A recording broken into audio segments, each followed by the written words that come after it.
So in this video, I'm discussing 10 different hidden traits of autism in adults that you can now identify. Okay, so 10 hidden traits of autism. Okay, so the first one is difficulty in recognizing internal states, or it's sometimes called alexithymia. Now, internal states are like how you regulate your emotion of how you're feeling at that moment in time. So somebody on the autism spectrum, especially an adult, may not be able to say, oh, I'm feeling kind of anxious right now, or I'm feeling worried, or I should cry at this moment in time. Maybe that'll come at a later point in the day. They may feel really happy, but they may not show it until later on when they're in their home in a safe setting. This is called alexithymia. So it's kind of almost like a delay in recognizing internal states, right? That's kind of one way to do it. Oh, and FYI, guys, if you're new around here and you want to learn more about autism, my name is Dan, and I have autism and ADHD, OCD, and dyslexia, and I make weekly videos all about this stuff. So if you want to learn more and come along this journey with me, make sure to hit the subscribe button down below, or if you're watching on Facebook, Instagram, TikTok, and Twitter, then follow to see daily videos from me, because I also upload daily videos on these platforms. So alexithymia is something that I actually deal with too. Now, not everybody on the autism spectrum is going to have all of these, but most people on the autism spectrum will have at least 50% of these. So it's very interesting to learn. Okay, so number 2 is overly rigid morality. And this is kind of like sometimes called black and white thinking. So a person on the autism spectrum will be like thinking only this or that. There will be no gray area in the middle. So something will either be true or false, which is difficult to understand jokes sometimes with people who are autistic, kind of like may not understand a joke because a joke isn't black or white. You know, sometimes there's ambiguity there.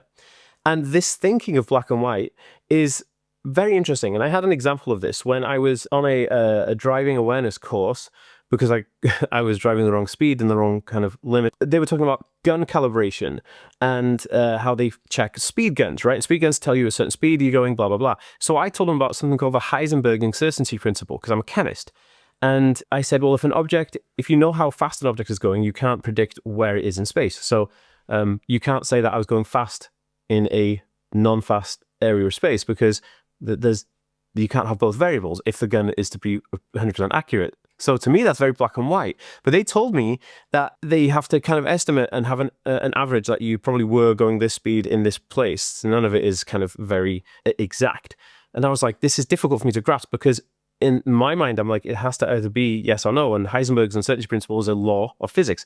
So with autistic individuals, my advice for this, if you're coming across someone and this is highlighted to them that they've got black and white thinking, then just say, hey, it's kind of like this, and give them another example of like a real life situation. Okay, so number 3 is a delayed response for timing within conversations. Similar to how alexithymia works, a person on the autism spectrum may be in a conversation with somebody, and that conversation will be going on between maybe you and another person, and then the other person on the autism spectrum will be there, and the person on the autism spectrum will think of an answer, and they're thinking about their answer, but they may not respond instantly, which means that when they get home, they may text the answer to somebody, or they'll be like, hey, you know that thing we were talking about last week? I now have an answer for it. And it comes from 2 reasons. One is that the processing of the answer, they want to make sure that they are processing the information correctly, and they want to check this and double check it, kind of like almost like an obsessive kind of thing to rethink what you've asked or said.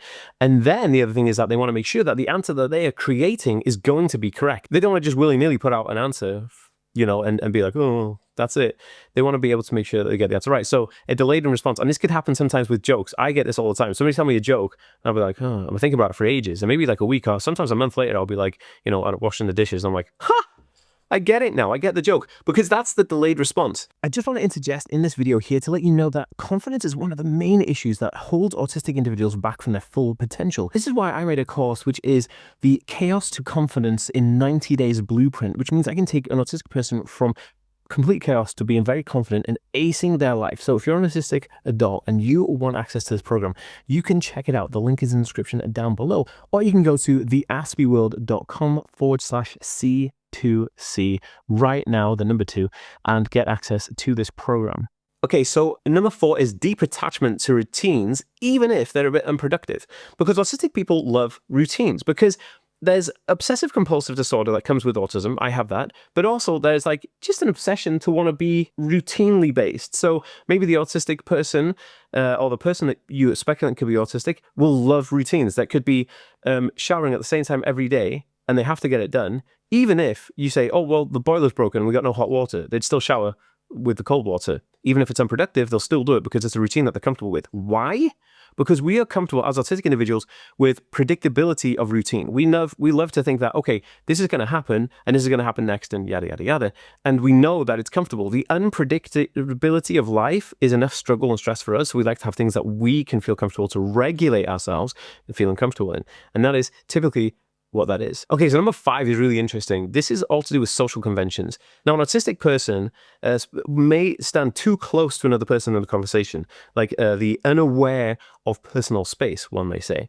And by doing this, they don't know how far away to stand to. So sometimes, like, you could be having a conversation with an autistic person and they could walk away. They could be in another room.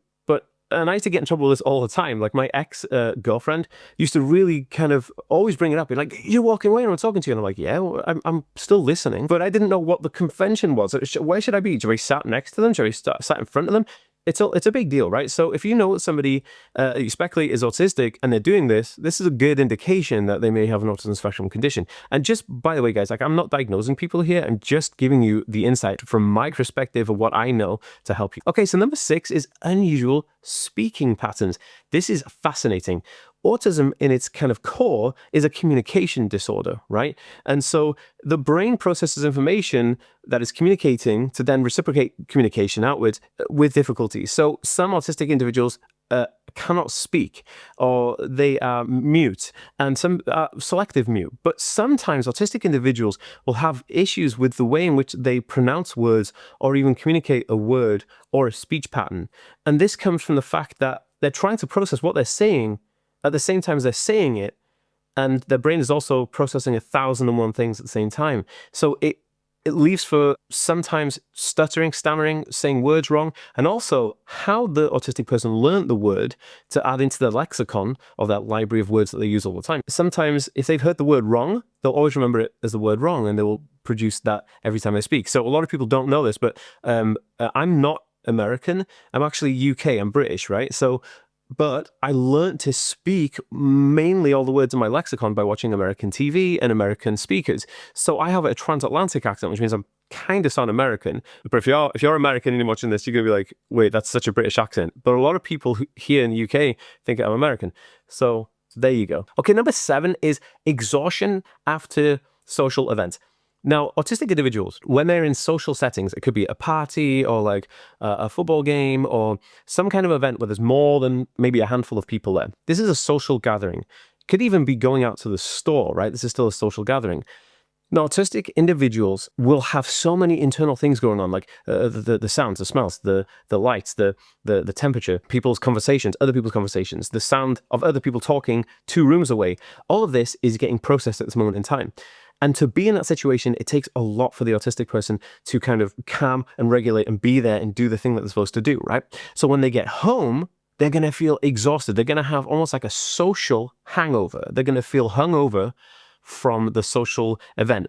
And it could actually come in many forms. Like they could also have a lot of items to do, like phoning a lot of different people, or it could be doing a lot of different tasks in the house. Not physically exhausting, but they will feel exhausted within that. Now, what's interesting about autistic individuals is that sometimes they don't even recognize this in themselves, and they need to try and limit that. So if you know an autistic person, or if this sounds like the person you know, that they get exhausted after social interaction, then try to get them to limit the amount of social interaction that they are putting themselves out into, because you want to make sure that they're safe and healthy and well. Okay, so number 8 also is a social one. This is using imitation as a way to talk or to be socially accepted, or a social tool. So they could pick up words from another person, or see a person doing a joke or a phrase, and then copy that and imitate it in a social convention.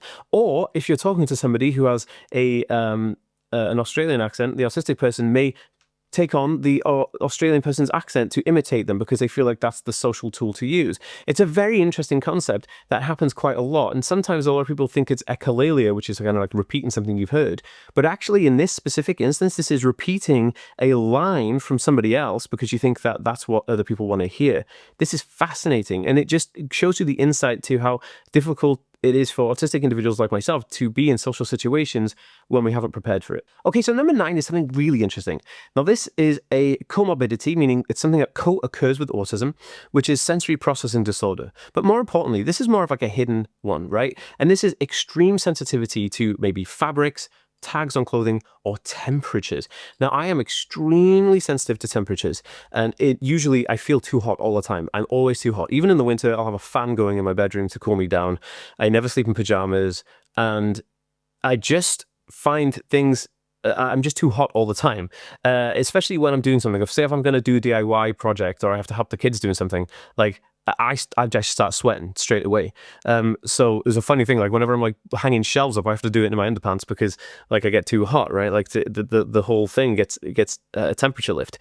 But also having like, you know, those tags on the back of your shirts, like I don't have it in this one, but autistic individuals will be like, oh, you know, trying to take their shirt off, but to stop the tag touching them, and especially non-verbal autistic individuals, because they'll be like, oh, you know, the tags will be so irritating. How do you communicate that? So autistic individuals will probably cut the tags off all of their clothes, and you'll see this as like a hidden kind of trait of autism. So that is super interesting, and also a good indicator that the person has sensory processing issues, which is comorbid with autism. Okay, so number 10 is literal thinking and taking things like sarcasm literally at face value. Like an autistic person will take everything you say literally. And even down to, and this is what's really interesting, even down to, this used to happen to me all the time. Someone's telling me a story about an interaction that they had in the store or the school or something. And they'd be like, so Dan, I'm like, yeah. And they're like, hey, so I went to the store and I was talking to my friend, and all of a sudden, I was like, whoa, somebody pushed into me with a shopping cart. When they say the word whoa, I'm like, whoa, what is it? What is it? Like, I feel like right then and there, they're saying whoa to me. Like they have an issue right then and there. I can't understand that it's in the concept of the story. No matter how much I prepare myself, I can't overcome this. And I've tried many ways, but everything that somebody tells me, I take at face value, even the emotions in a story that they are telling me. And this is fascinating. Autistic individuals are very literal in their thinking process and the way that they understand verbal communication and commands that you've sent them. Forget about texting somebody a joke. If they're on the autism spectrum, it's texting them a sarcastic joke, they ain't never going to get it, right? But sometimes I suppose maybe if they learn that joke or learn that concept, it's a potential. Now, if you have anything to add, pop it in a comment down below. I'd love to hear from you, and I'll see you in the next one, guys. Peace.